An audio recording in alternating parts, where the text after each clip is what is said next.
Welcome to the AJ Brown Show, where we talk about all things investing, options trading, and the like.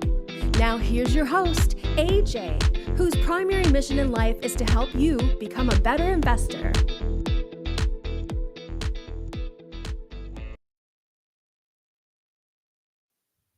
All right, ladies and gentlemen, welcome back to a very special episode 173 of the AJ Brown Show. My name is Cyprian Francis, and with me, as always, the main man, well, half the main character for today's show, Mr. AJ Brown. Good morning, AJ. How are you doing?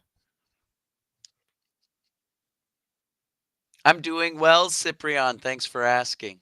So I feel like after last week's show, we were really talking about the market might be exhausting, stalling out, finding a top, and literally the rest of that day, the market tanked. The rest of the week, the market tanked.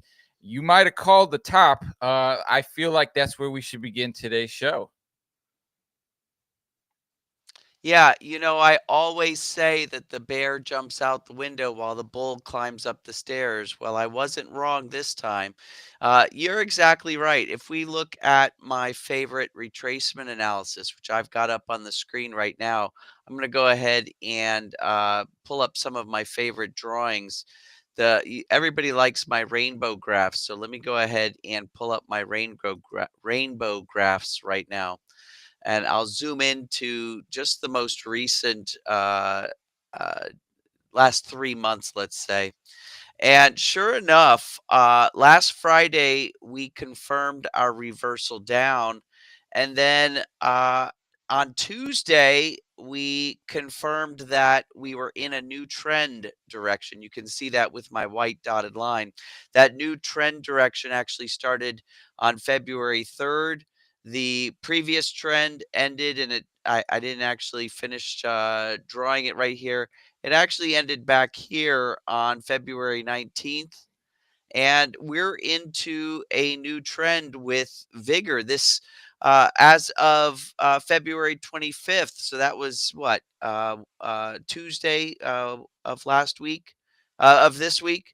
Tuesday, we decided that we were actually going to have an ideal downtrending move. That doesn't mean we're actually in a downtrend. It just means that this first move out of the gate really is, one that's got some steam to it. We'll see as this trend matures. This new trend hasn't matured yet. We haven't had two tests of support, two tests of resistance yet. But man, the bears sure did jump out the window. Today we're seeing some bargain buying, so we'll see where that goes.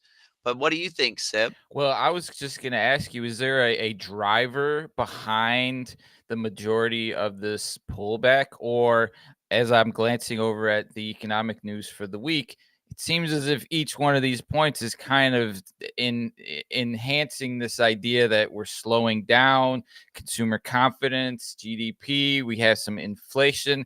And when you say the bear jumps out the window, that means that the market falls extremely fast in a very short period of time compared to the way up, right? So, what do you feel is driving this, or are there some technicals, that are behind it as well?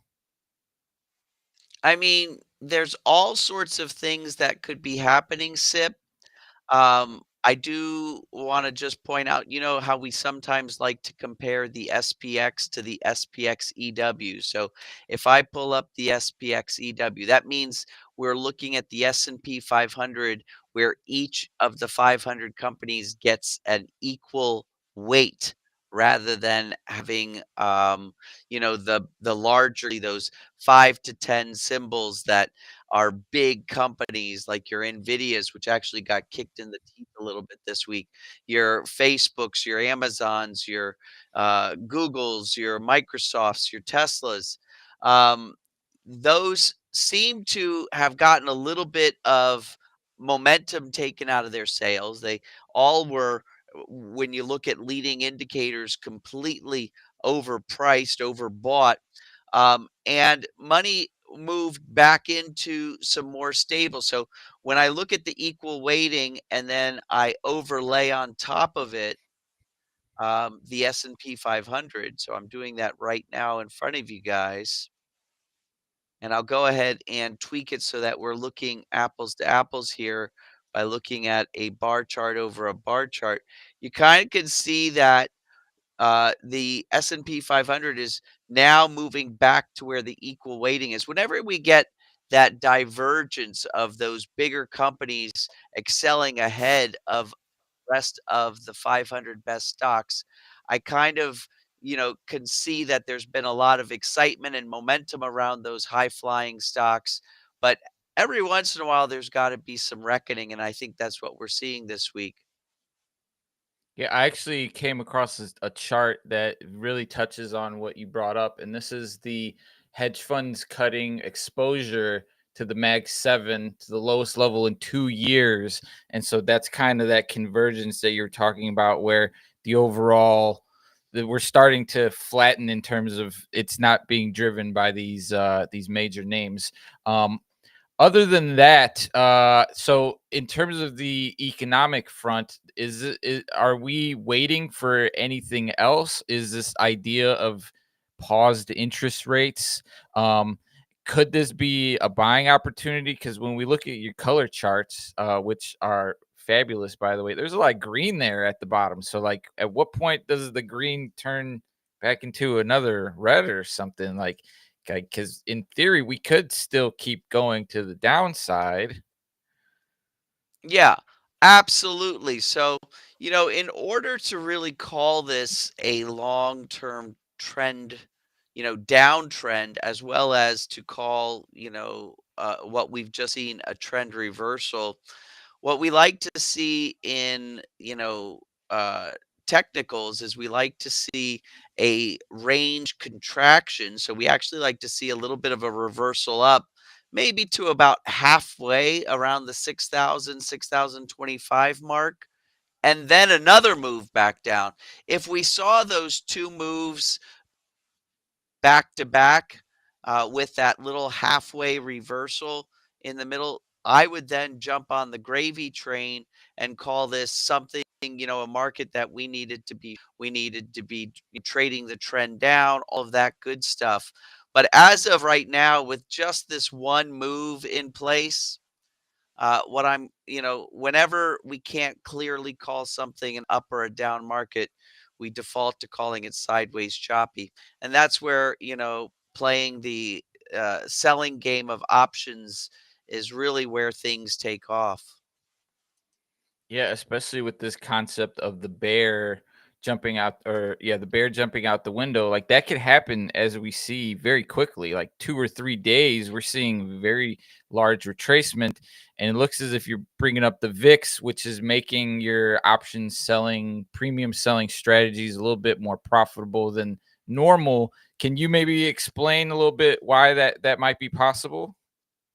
Well, first of all, I did want to point out you and I have been kind of scratching our heads over the last couple of weeks wondering how can the VIX be so low? We're seeing money going into gold. By the way, gold has had a little bit of a sell-off in the last couple of days, but we've been seeing money kind of going into these protection places, and we haven't really seen the VIX jump up above 15. Well, we finally got it, right? The VIX is trading above its mean. This is that linear regression line that I've drawn since the beginning of the VIX in 1985. And so it's around $19, $18.95. We're trading above that right now. We're, I've gotten as high as $21. We're currently around $20.50. But, I don't start to worry about, let me back up. The VIX, just for those of you that, sometimes have a hard time wrapping your head around it, it's, and I'm going to simplify this here, but it's a measurement of the fear versus the confidence of, investors, right? And it's really, when you distill it down, it's how much they're using options as insurance hedges against their longer term positions. So when we see the VIX goes up, it's usually because there's a little bit of uncertainty, there's a little bit of fear out there, and it means that investors are starting to hedge their positions with a lot of option holdings, right? And so we're seeing that. We're starting to see a lot of people buying options, afraid of their long-term positions going against them, so they're buying protection in the form of options. And so that's why, one of the beautiful things I like, being kind of very versed in the options universe, is I want to make sure now I'm selling those options, right? I'm selling those options to those people who need them, because that's where I'm going to put myself on the right side of the equation. But again, our anxieties, just as human beings, we like to protect ourselves. We don't like to put ourselves at risk.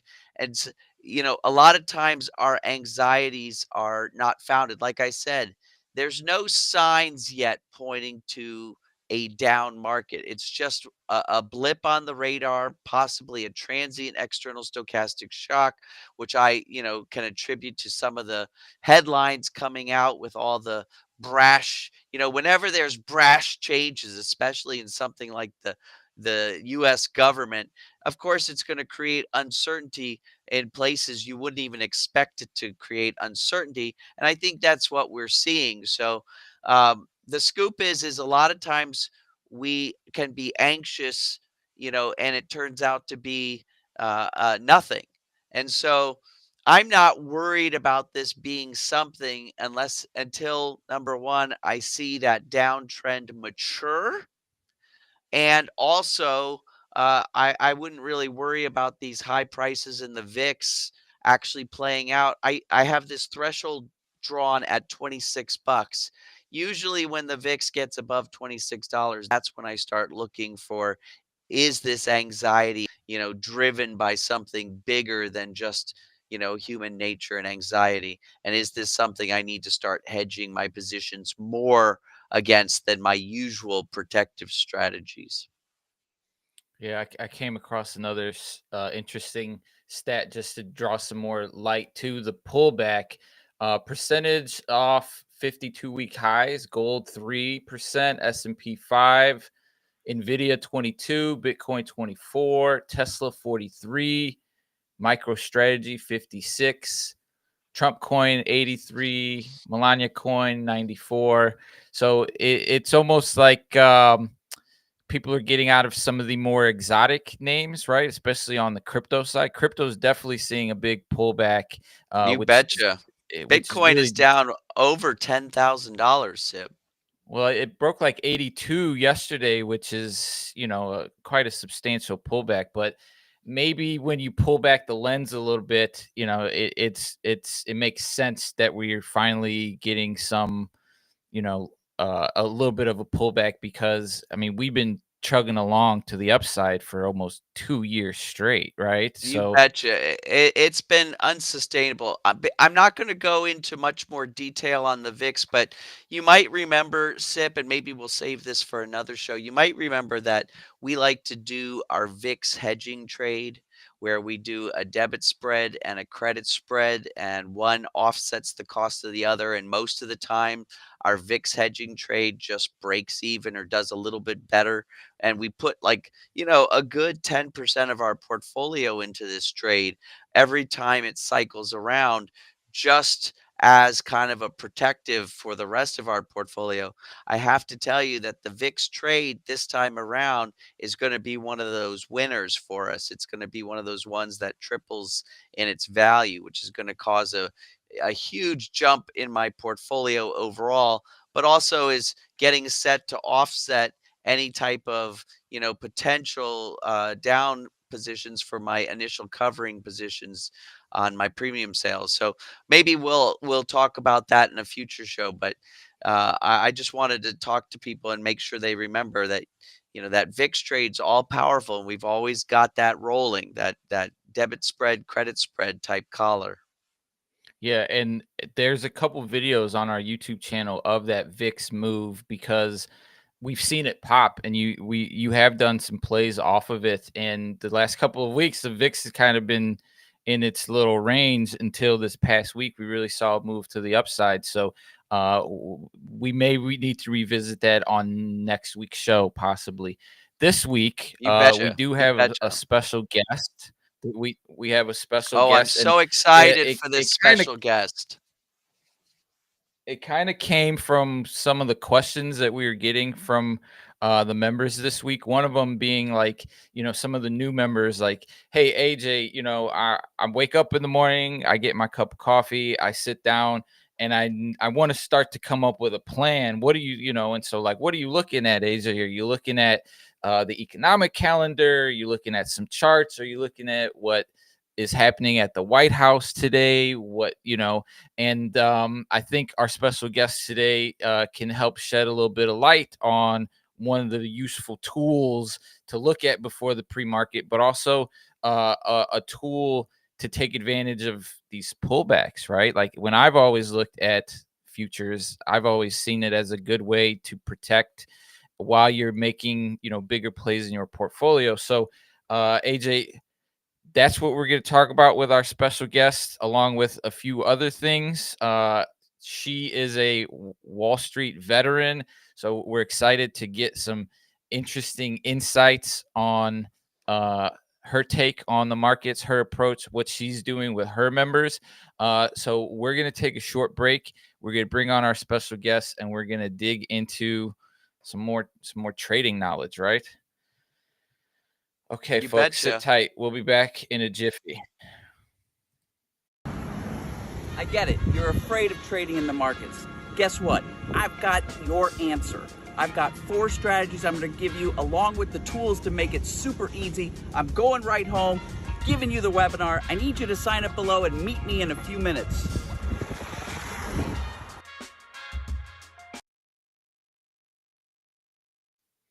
All right, so without further ado, let's go ahead and bring on today's special guest. This is Hima Reddy. Hima, welcome to the show. Thank you for joining us. How are you feeling on this lovely Friday? I'm doing well, Cyprian. Thanks for having me. Can y'all hear me okay? We can hear you. We could see you. You're looking great. You're sounding great. AJ, Awesome. I know you and Hima talked, I think, earlier in the week. Where do we want to begin today's discussion? How do we bring what she's doing and what you're doing with the program participants? How do we merge the two together to help the ideologies work to boost everybody's portfolio at the end of the day? Yeah, well, I've just got to say that Hema and I have been circulating in the same circles for a while. And I know a little bit about Hema's backstory. I mean, the scoop is she and I started trading about the same year, actually. She was doing it, I believe, and she'll tell you more. Under the guise of her dad, I was already in my 20s, more money than I knew what to do with. So, and no responsibilities at that time. So I started just fooling around, much to, probably not the best way to learn how to learn. But the scoop is she and I have very similar philosophies on things, but she's gone a different direction, knows some stuff I don't know about things like the e-mini. So, Hema, I- I'm so excited that you're here. I'm a big fan of your. Take us along. Give us some knowledge. For sure. All right. So if it's okay with you guys, I actually, instead of making like a slideshow presentation and going through and just talking at everyone, I decided to turn a little bit about, what are futures and how do they relate to options into a little game show. And I've got slides and it can, we can converse around it. Does that sound good? Let's go. Okay. Amazing. So I'm just looking over here in these panels and I'm going to go ahead with screen share. Hopefully get my screen up here. All right. So you should see like a Wheel of Fortune wheel here in a second. There we go. Okay. So, Yes. AJ, we both grew up on Wheel of Fortune, right? Good old Pat Sajak, Vanna White. Tell me you watched Wheel of betcha. Fortune. Okay. So Yes. what I'm calling this is facts on futures. Okay. To kind of get us all talking about my place, my happy place futures. And this is built off of, actually, I did a 6 blog post series over the past few weeks called Facts on Futures. And so I just pulled some questions from it. But of course, whatever tangent you want to take us on to make sure that your program members are getting their answers question, AJ, just, stop me anytime or we can make it a conversation. All right. Yeah. This is Okay. great. Okay, awesome. Well, first, I got to do my legal thing because, got to be careful out here. So, trading and investing are extremely risky business. Therefore, it's your responsibility to evaluate any information, opinion, advice, or other content contained within my guest appearance here. I can't go in and pull a trade trigger for you. So, everybody watching, just give me a mental thumbs up that you're good with taking responsibility for your trading. Okay. This is education purposes. Okay, awesome. So, I have these like 10 questions, but I think they'll just lead to some good conversation. And again, AJ, if you want to like extend on any topics. So I'll reveal them and then we can give everyone a second to kind of answer in their head, talk through the right answer and anything related. And then of course, look at the charts from there. All right. So in my best sort of Vanna White, Pat Sajak voice, what is a futures contract? A binding agreement to buy or sell an asset in the future at a predetermined price. B, a contract that gives the right but not the obligation to buy, sell an asset in the future. C, a short-term investment vehicle designed for passive investors. D, a contract only available to institutional traders. So they all have obviously a relationship to various trading instruments, but any guesses on the best answer, guys? My guess would be A. Okay. As the not expert on the show. It's all good. This is just you learn a lot by guessing and then learning why the other answers are wrong too, right? So, okay. So I see how it could be I see how it could be a trick question because the B and the C and the D are kind of assumptions. They are actually. That's a really good point. So the A is probably an easier guess here, but what I'll point out is that I believe AJ, your students are much more options traders, right? Correct. Complicated spreads like Dragon Eagle and like crazy name things. Okay. Not that complicated. We try to keep. Okay. I just love the names like Butterfly and Oh, it's so visual. But that's the real key because the first question we get when options traders come to us is, well, how is this different than an option? An option is the opportunity. You have the right to take action at that future price. But with a futures contract, you have the obligation. As long as you're holding that still, you're still long that contract, you have to take action. So I don't know if you want to speak to that more, but that I think is one of the biggest differences that people need to know with looking at futures. yeah. And that's why it's called an option because it's optional or you have the right, like Hima just said. Yeah, absolutely. Okay, great. I mean, it is a short-term investment vehicle, but it's not really great for passive investing, in my opinion. I don't know many people who are like buying and holding futures contracts, right? That's better for stocks or maybe even some longer-term option strategies. And it's not just available to institutional traders. I can trade it. You can trade it. So there we go. So how was that for question one? Shall I keep going? Yes. Okay. All right. Awesome. All right. So number 2, which of the following is not a benefit of futures trading? A, high leverage. B, low trading costs. C, guaranteed profits. D, extended trading hours. Well, this is an easy one because anything that has guaranteed in it in the investing world is always like a red flag. I know. I had to throw the little shiny carrot in there, right? The ooh, guaranteed profits. So that's a pretty obvious one, but I think it's more important to talk about some of the other things that are true. So obviously, nothing can guarantee profits in terms of, I mean, I think that's a safe way to look at it. I would say in options trading, and AJ, you can speak to this more, there are things you can do where they're more conservative. So you're more likely to have a profit, right? But still there's risk not at the end of the day. guaranteed. Right. Yes. Not guaranteed. Yeah. Not guaranteed, absolutely. And so high leverage does exist, meaning, in my case of the E-mini S&P 500 futures, I can trade on the action of the S&P 500 index, but with a much smaller amount of money. And it's even tinier if you're using the micro E-mini contract. And we can look at the charts of those in a moment. Low trading costs, the commissions. I mean, it depends on your brokerage, but an E-mini S&P 500 contract is $50 for 1 point of movement. And it's $1.50 per side to trade. That's really marginal. So, I count it. It's part of my P&L, but it just does, reduce one of those costs of trading and extended trading hours. This is both a blessing and a curse because it's always open. It's like Vegas, right?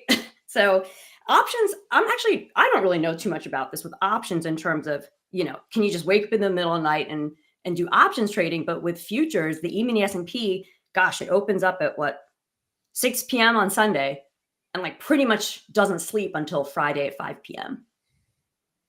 Are there Wow. options at markets like that or no? Like it's No. closed. No, No, the right? options markets are even the fact that options are leveraged on stocks becomes a problem because the options market do close and the stock Right. markets continue trading. So it actually creates a little problem for us because the stock can continue moving and the option is frozen until the next morning.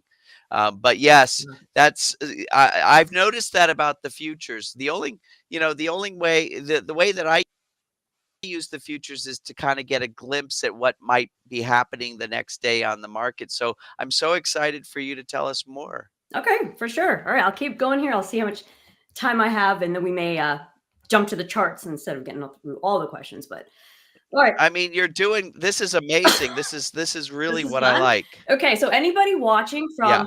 there's like your YouTube, we're streaming. My awesome team member Anna put this to our YouTube channel, my Facebook, my Instagram. So hello to all my people watching, and please, send good love to AJ too for having me on like this. This is so much fun so far, and we're all learning something, right? So number 3. Okay, you Yeah. guys ready? Let's go. All right. Yeah. What does the term margin mean in futures trading? A loan given to traders to buy futures contracts. B, the amount required to open and maintain a futures position. C, the fee charged by brokers for each trade. D, the total contract value of a futures position. I feel like this could be a little bit more tricky to newer futures traders, especially with AJ, like what you need to put up for an options contract. I don't know if it's the same term is used, but I mean the answer I believe is B. Yeah. Is that right? Great job. Yeah. So margin, I think, is pretty universal across various markets in terms of like what it means. I mean, there's the whole like joke of you never want to get a margin call from your broker, right? So by the way, this like ages me. Did you know that like young kids, this is what they do Oh for wow, phone? I didn't know that. like a Oh, phone? really? Call Isn't that me. wild? Oh, hey. I was just like, oh no, I gave it Hey. away. Anyhow, I know, it's right? wild. So margin call. Oh, what does that have to do with? It is the amount of money, the minimum you need as a capital base to trade any futures position. Like it's got to be in there. It's got to be deposited and ready to go because it acts as collateral, right? To cover any potential losses. And the problems arise when futures traders or anybody else doing anything on leverage, when they start to try to trade more control versus the margin in their account. So it's easy to stay away from the dangers of this. You just have to have discipline and trading plan and all. So I don't know what you want to add to this, AJ, but margin is, important if you're looking at futures trading for sure. Absolutely. Margin's important especially when you're selling positions for us too. But one of the interesting things is you said it's easy. You just need discipline. Some people would question whether that's easy, right? Well, I guess simple is a better word, right? The answer is simple, but it's not Yeah, necessarily there easy you to go. do. I love that. Trading is simple, Yeah. but not easy. That's my sort of tagline. I love that. And Hima, I have a question on the margin because I think what a lot of new traders might not know is the difference between a day margin and an overnight margin, Excellent right? point. Like Yes, so I actually number have changes. Yeah. Yeah, I have a website ready to answer that because I knew that question might come up. So I might bring this over the questions for a moment. Don't worry, we'll still do the game. But these are the margin rates for TradeStation. So that's my brokerage of choice. So I figured I'd just show this as an example. So if we just scroll down to the E-mini S&P. So you guys see this line right here? Okay. Yeah. So if you are day trading the E-mini, your intraday initial margin that you need to trade one contract is currently, like it changes over time, $1,679.40. That's just to day trade, right? I'm going to get in, I'm going to get out before the New York close. But if you would decide you're going to swing trade futures as part of your strategy, so you're going to hold it past that session, Then you need long overnight margin, short overnight margin. You need these amounts. You need basically 10 times as much to control that one contract.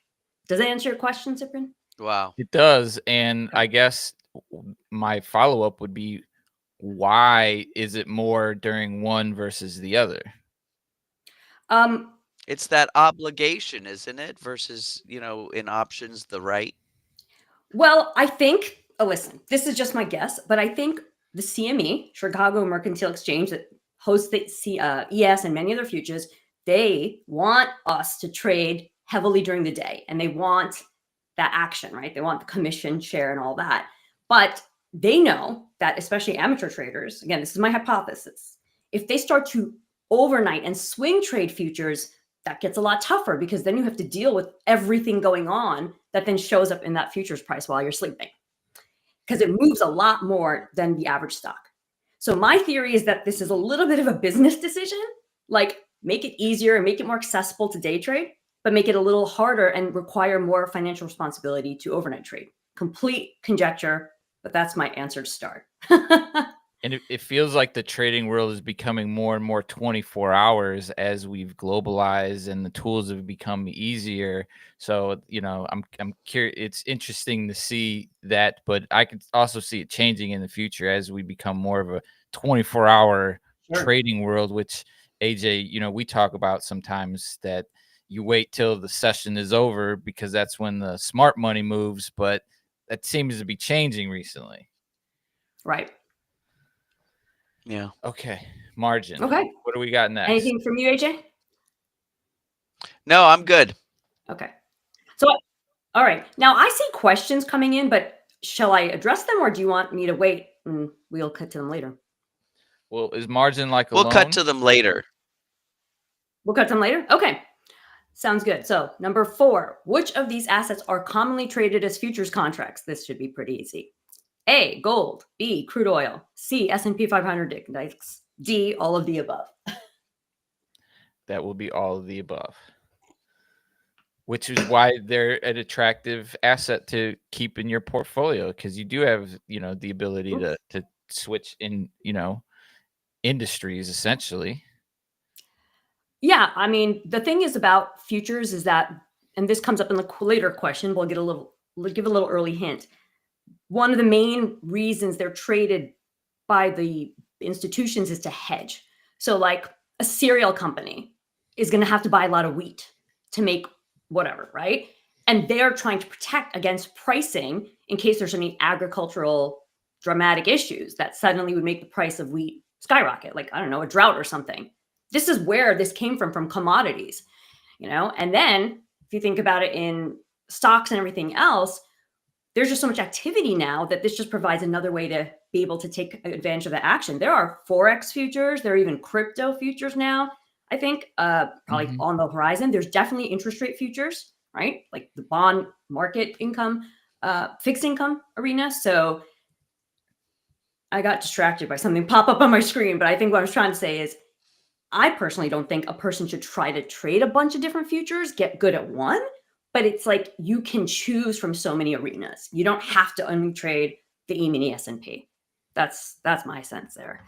AJ, anything to add? Or you good? Okay. The predictive markets All right. are What is getting the primary purpose crazier of and crazier with the different options. Oh, yes. Getting more. So is this the 0 DT stuff that's all the rage now? Yeah. Yeah. Everyone's talking about how that's the big area of the trading volume. And so I probably need to learn a little about that just because I see it coming up everywhere. And that's the dark pools. Is that what the D stands for? I don't think so. I think it's about the timeline of the trading. Like it's a very short-lived option, I believe. Okay. And so it kind of like you don't have to wait as much. I guess you don't have as much of the time decay issues. I'm no expert on that, but now I'm like, okay, I think I need to learn because everyone's talking about it. The talking heads, like the CNBC folks are talking about it, and our education industry folks are talking about it, which is very interesting. Totally. So, yeah. All right, So cool. out of these, your favorite is the S&P. E-mini correct? S&P, yes. So here we can do a little sidebar to the chart because this is the market I learned off from my dad. So can you guys see my trade station screen here? I think so. We can. So the way I see it right now, just in terms of like an outlook of the market, I was listening to what AJ was saying earlier, how yes, we've been dropping, and kudos to you guys to, talk about that turning point days ago. I got on the train by Tuesday, but I didn't see the turn that quick. But the whole week from my short-term futures report analysis that I put out to my members, I've been like, keep selling. Watch out for the rallies, but keep selling. The thing is, I still see us as stuck above the election day low, the pre-election day low. That's it. All we've done since November 4th is go up to December 6th. Notice it's about 30 days. It's kind of like a monthly rhythm. And then we bounce back. And to me, the broad market sentiment is still essentially sideways unless we start really pushing below 5,800 on the ES futures. And that pricing, you can translate this to the SPY, for example. It'll have similar candles, but the price will be 580. That's the ETF. Or the micro E-mini, MES H25, they will have pretty much the same pricing as the ES. So it's 1/10 the size of the ES futures. So more people can trade it because they have a smaller account obligation. But it's almost identical in its movement. So do you see how all of them, for me, it's 5,800. That's like the ride or die level. Yeah. And so when we look at this, and then AJ, we talk about your strategies. How do those two correlate with what you're also seeing in the charts? I mean, it's in lockstep, Sip. What she's seeing and what I'm seeing is just collaborating each other and building more confidence on that sideways chop. Yeah. I think also, AJ, we talked about this when we met earlier. You use quite a few momentum indicators. I think you were talking about stochastics earlier. Yep. Yeah. So I use one, and it's on the chart here, and I call it the RSI power zones. So it takes the traditional RSI and then applies sort of like a football field and applies these different areas. So depending on if you're bullish or bearish, your end zone that you're trying to go to is different. And this is the core of my momentum analysis. Like, I know how to look at all those other things, but I just feel like this tells me everything I need. And right now, we're not really in a distinctive area that's saying, oh my gosh, sell out of everything, right? The world's ending. It's not like that yet. I don't think this was a good move, but I don't think it's the end of the world. And I think actually we're in a relief mode maybe for a couple days. There could be more downside, but I think definitely today we're just short covering and people taking profits and stuff. Yep. Yeah. So, all right, cool. All right, shall I jump back to the quiz and then we'll go back to charts? All right. Number 5, what is the primary purpose of futures trading?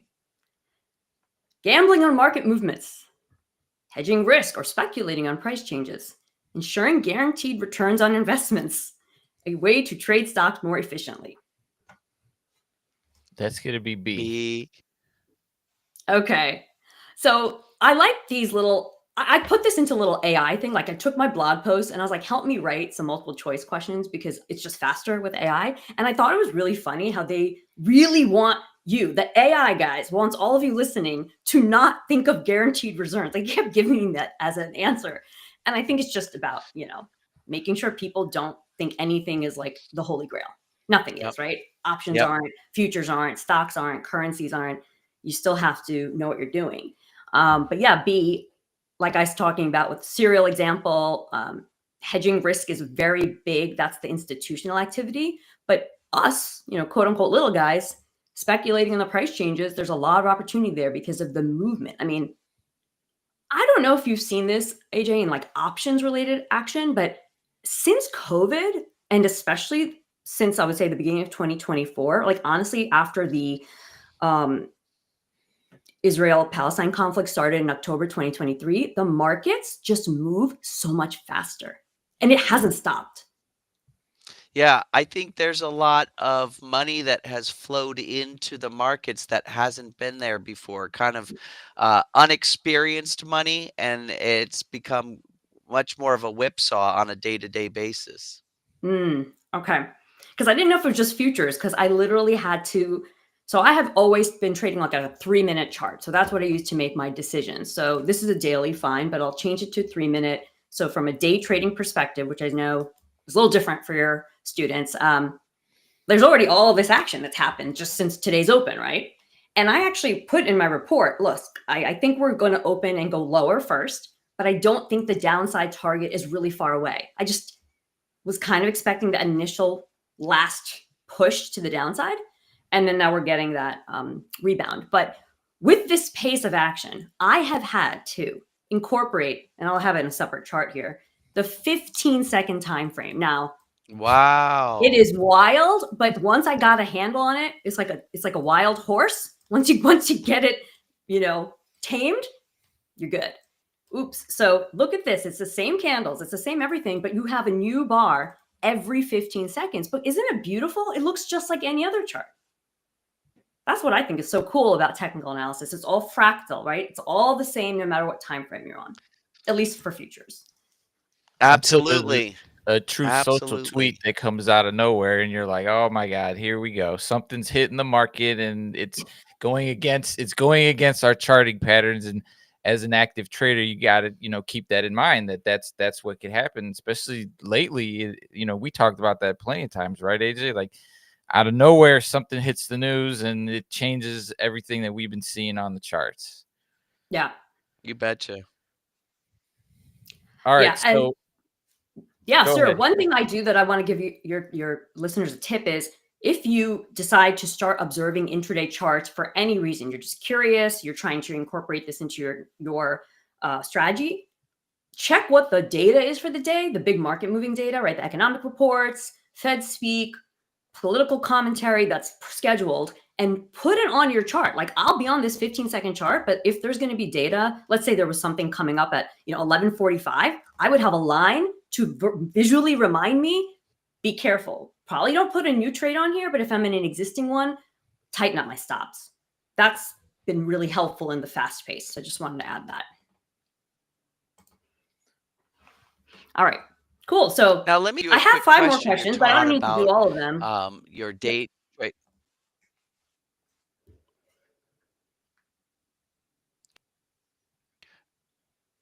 You're talking a lot about how you do trading in the evening. Now our markets actually close, so breath and look at things in the evening. And then if there's something we want to act on, we have a set of things, follow through that we look for on the next trading day.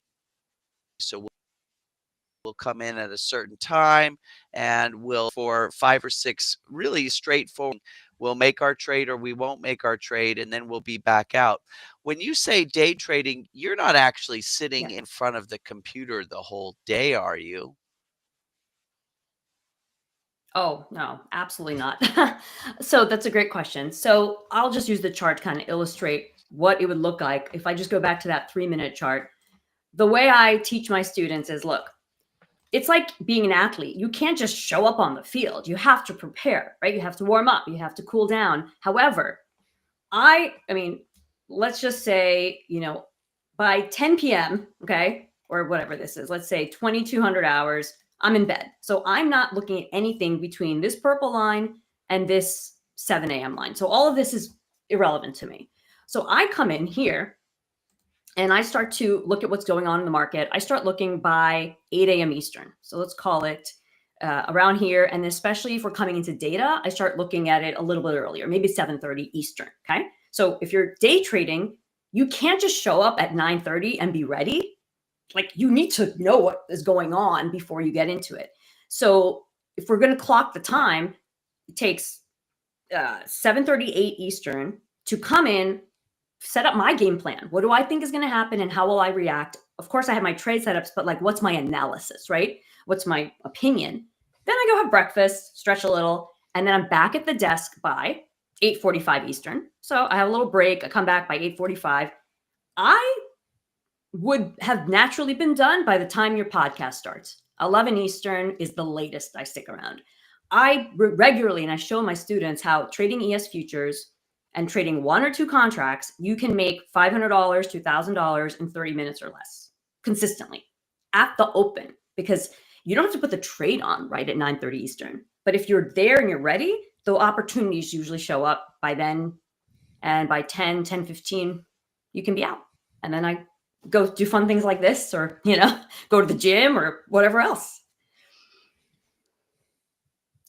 I would say there's some evening prep. I do Very come cool. back So you to the make morning market. and then that's it. Yeah, that's it. It's tempting. I have to admit, it's tempting to stick around for a long time, because when there's strong trends like this, there's so much, right? It's like shiny. But I also have to remind myself the market's not going anywhere. This will not be the only sharp downfall. There's always going to be future moves. It's more important for me to have my time freedom. I think that's real wealth, not just money.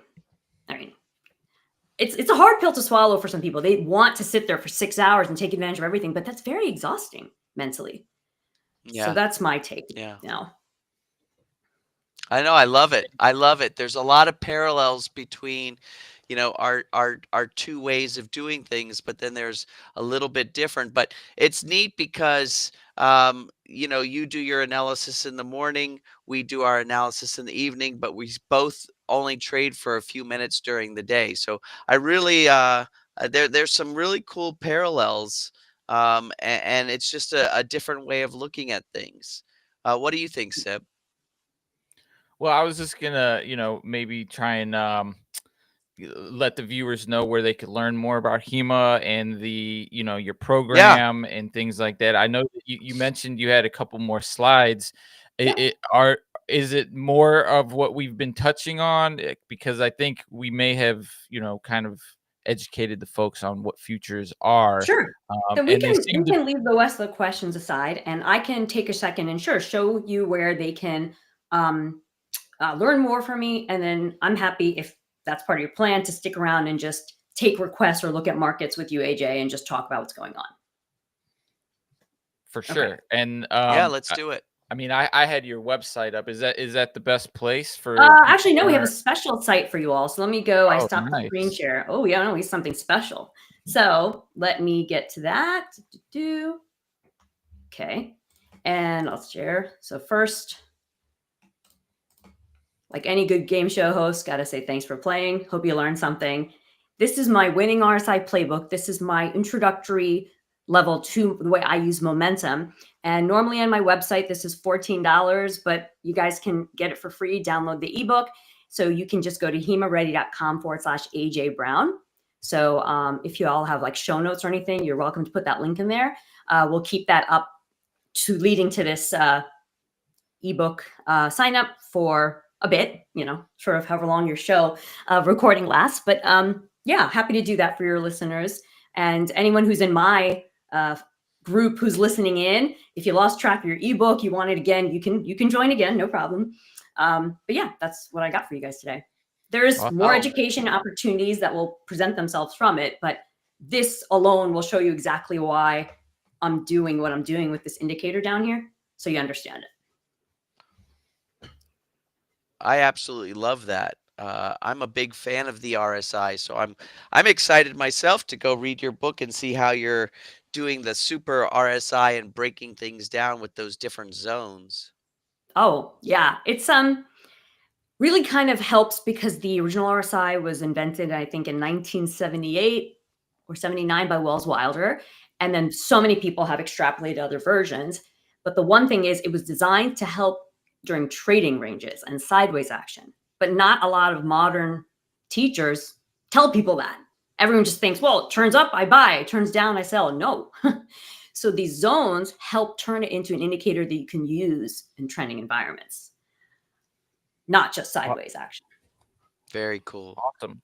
Well, we just posted the link to that in the chat if anybody wants to head on over there. Also, we've added AJ's free toolkit link as well if anybody's interested in seeing some of AJ's favorite indicators and tools. That is also in the chat.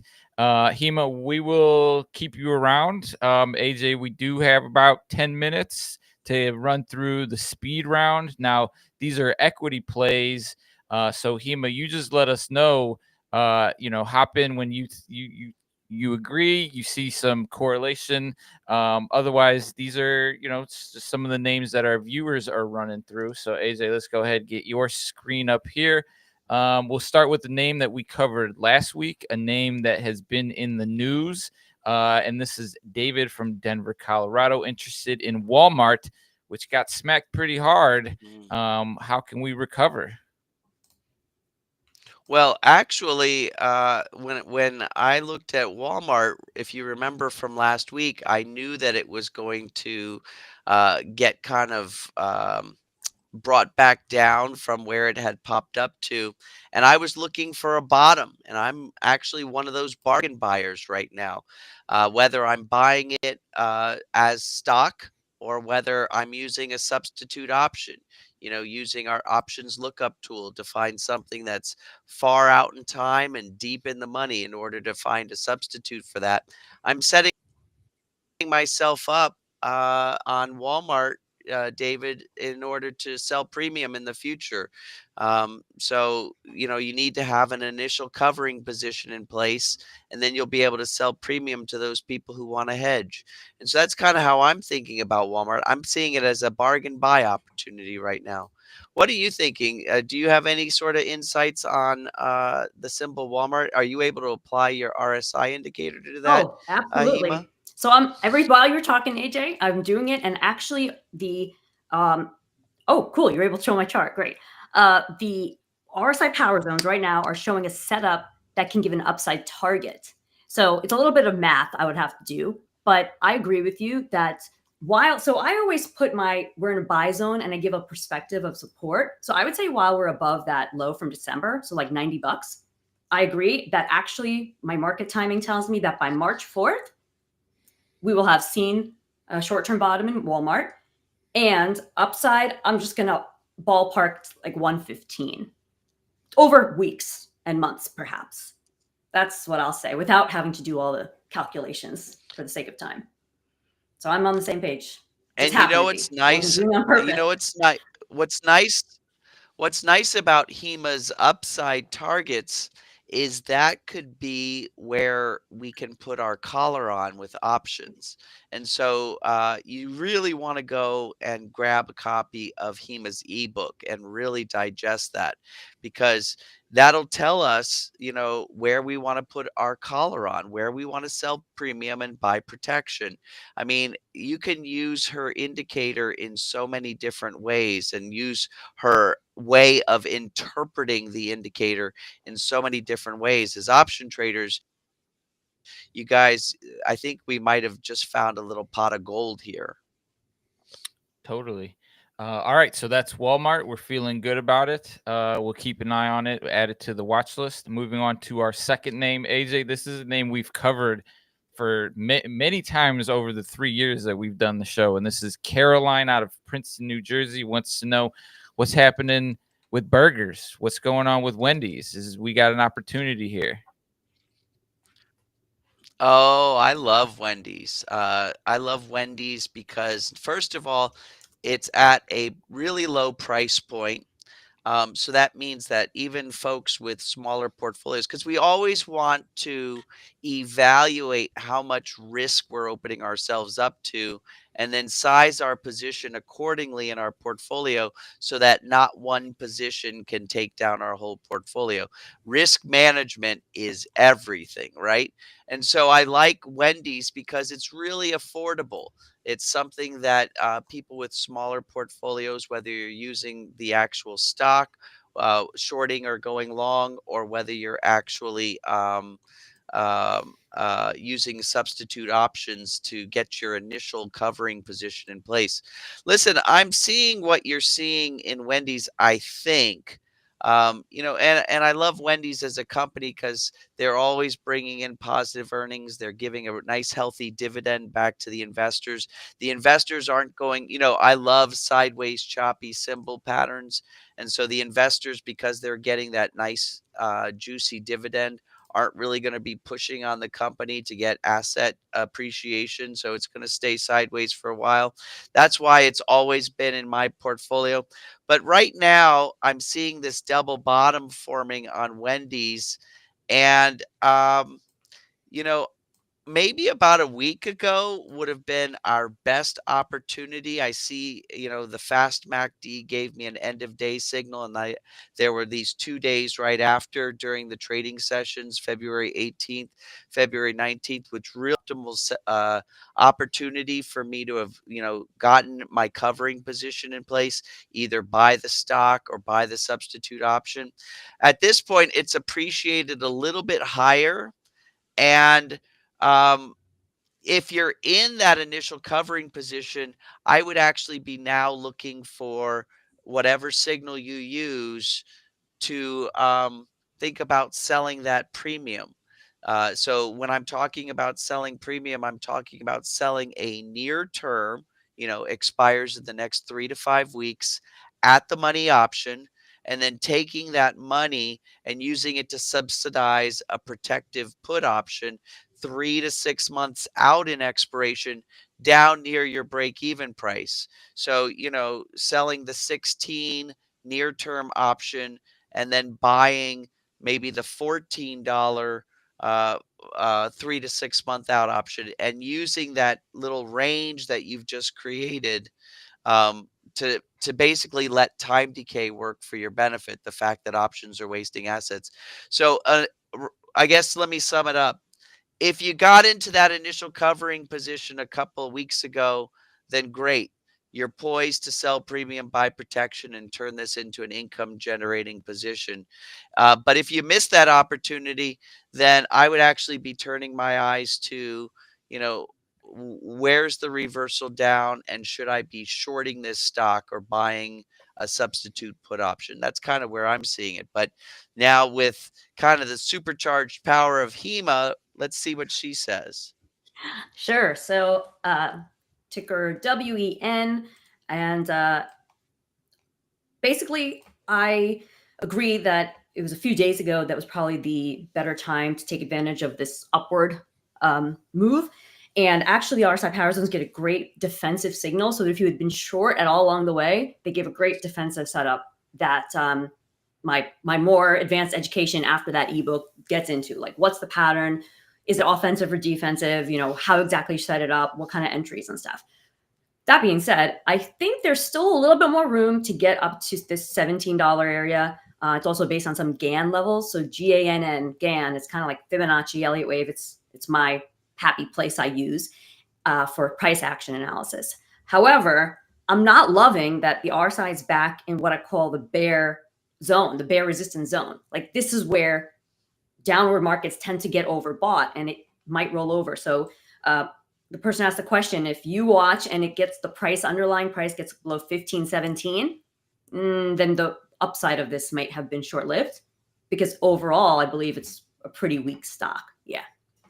Let me just put it out there to you, Caroline. I think that there's lower hanging fruits to be able to work with than Wendy's right now. So, I think that you would actually have to work hard for not much reward, and possibly opening yourself up to more risk with Wendy's. So maybe look for something that's got a lower hanging fruit right now. I love Wendy's.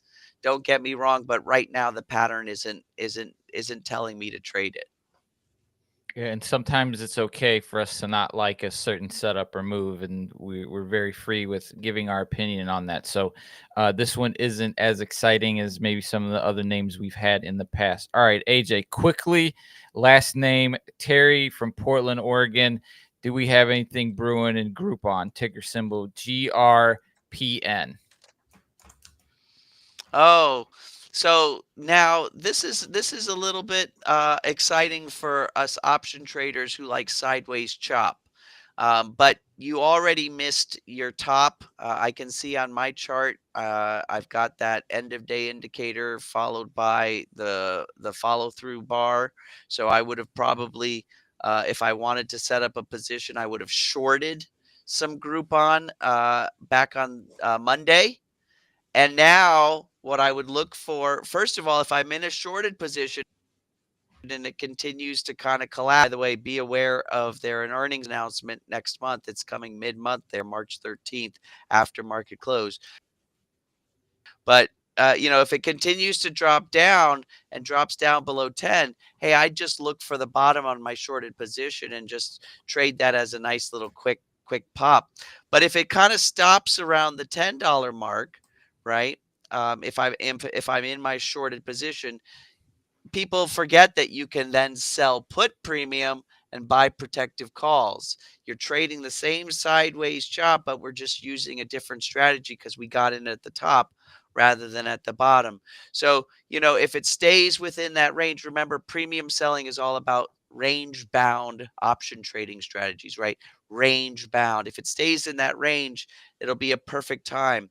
And on the contrast, if you're not in Groupon yet, let's look for that bottom to be formed. And if it forms around, no lower than $9.50, that might be a great opportunity. Again, don't put that position in place until you're expertly confident that it has found a bottom like we were about a month ago. But you could be setting yourself up for, again, maybe one or two or even three cycles of selling premium every month, making that nice little, kickback. Also, for people who are part of my program, that we put that protect play in place, for one, to protect ourselves during the time our premium is sold, but also we kind of get a bonus because when we roll out of that option, we get another, kickback to our bottom line of the economics of the position. We actually make money on selling out of the protective option when we no longer need it. So I think we could probably, with Groupon, look at that and do something like that, maybe 3 or 4 more months. So I'm kind of excited. But again, I'm not doing anything until I get confidence signals that tops and bottoms have been found. And again, I want to bounce it quick to Hema because she's operating with a different outlook, and I want to know what she's thinking. Sure. So I had looked at this. So I went in a higher time frame, which let me just put this on a blank chart somewhere because I'm not looking at the stock day to day. And so I said, okay, it's traded lower, it's suppressed levels, but hey, those option strategies, like you said, AJ, that take advantage of sideways action, there's a lot of fodder here. But then I went to a monthly and I saw it's looking weak, but on the daily chart that I had up, it's basically just living in this sideways range that I've marked in yellow, like I did on the ES. So you're the expert of the options. I can translate this to strategies that take advantage of sideways. For me, if somebody asked me about this in my monthly group coaching, because I take requests on anything, I would say I'm not touching this until it gets at least 2 days close above $14.25, the August 16, 2024 high, or at least 2 days close below the December 23rd low at 1017. I'm very specific because it's just dancing around between that. But one of those breakouts or breakdowns would be more telling. Yeah, absolutely. Absolutely. And so just one last thing for you, Terry from Portland, Oregon. When you are putting on those sideways choppy premium selling positions, there's two safe places to be. Well, number one is all cash. And then the other one is to have that collar on where you've sold premium and then subsidized the protective option purchase. And that's what creates that range bound profit area. If you're in either one of those situations, all cash or have the collar in place, then any sort of breakout is already defined risk and defined reward. And you don't have to white knuckle it. You don't have to go to bed thinking that, hey, what's going to happen in the morning? Just know that when you're in just the initial covering position, that's when you can have, problems. And so you want to be aware of that with this particular position. Make sure you tend towards being in one of those safe states rather than in that kind of, um, I don't know, purgatory of just in an initial covering position, waiting to put the collar on. All right. Hopefully that was helpful, Terry. Once again, we've added Hima's book link to the chat. So head on over there. We've also got it in the scroll bar.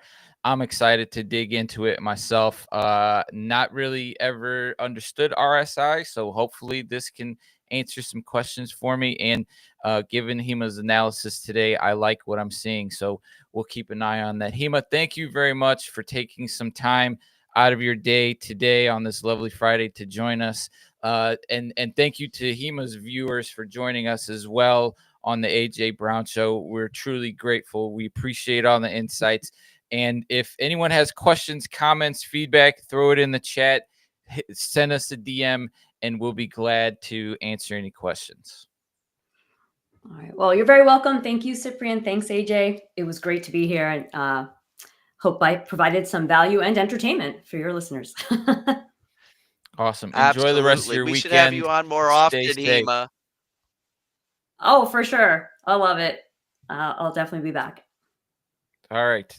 Well, okay, AJ. A lot of we definitely had a variation on the show there today, digging into some more short term, digging into some futures, but I love the correlation of some of that technical analysis, and it seems as if some of Hima's strategies would have worked very well for last week's sell off to the short side on some short term strategies. So once again, big thanks to her and her community. The link to that program or the link to that book is in the chat. AJ, to close things out, what are you heading into this weekend? What are you looking for next week? What should we be what should be on our radar? Well, interestingly enough, I'm looking at when I might, I'm looking at today's bargain buying. And I'm wondering, are we going to be seeing a bottom, or how low is this little move going to go? And, Hima's absolutely right. Until we get below that 5,800 level, it's just business as usual, right? It's kind of just a recalibration.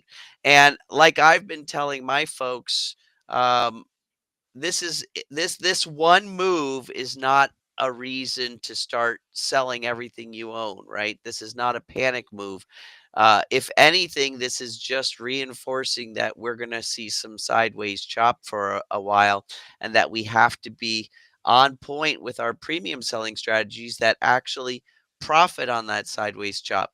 We had our options expire for February last Friday. So, Sip, I'm just looking for all the opportunities to be selling the March premium. And so I'm going to be spending the weekend kind of looking at whatever candidates I've got my initial covering positions in, and seeing where we are with putting on the and that's what I like to do. Collects anywhere from 6 to 10% a month on my different trades, hopefully, accumulating double-digit returns for the month on the portfolio without ever having to white knuckle it. And so that's what I'm going to be doing this weekend, is looking where we're going to be selling March premium. Yeah, hopefully next week some of this down pressure can subdue, and we can get back to some, less scary markets. But otherwise, feel free to explore some of these short-term strategies, different asset classes. Always keep your risk in mind. That's what the beautiful world of investing is. You have a lot of options. You have a lot of educators, a lot of gurus, a lot of professionals, a lot of coaches to help guide you along the way. Find a crew, find a program, find something that works for you, and try not to stress Like about and it, subscribe to our even show.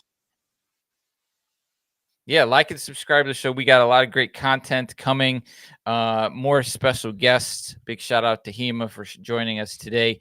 But that's it for today. We're running a little over our usual time, but it was definitely well worth it.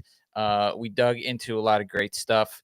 Also feel free, or not feel free, but head on over to Hima's channel, hit that like, hit that subscribe, hit that follow on her channel. She's putting out some good content as well pretty regularly. So if you want some more insights, you have access to that. Otherwise, that's all we got for the folks today, AJ. Bye, everybody. Hit that like, hit that follow, hit that subscribe. Big shout out to Hima. Everyone, have a wonderful weekend. We'll catch you guys next week. Adios. Thank you for tuning into the AJ Brown Show. If you're interested in learning more about AJ and his investing techniques, head on over to tradingtrainer.com and create your free account today. And And if you're not already a subscriber to the show, hit that subscribe button and we'll get you fresh content daily.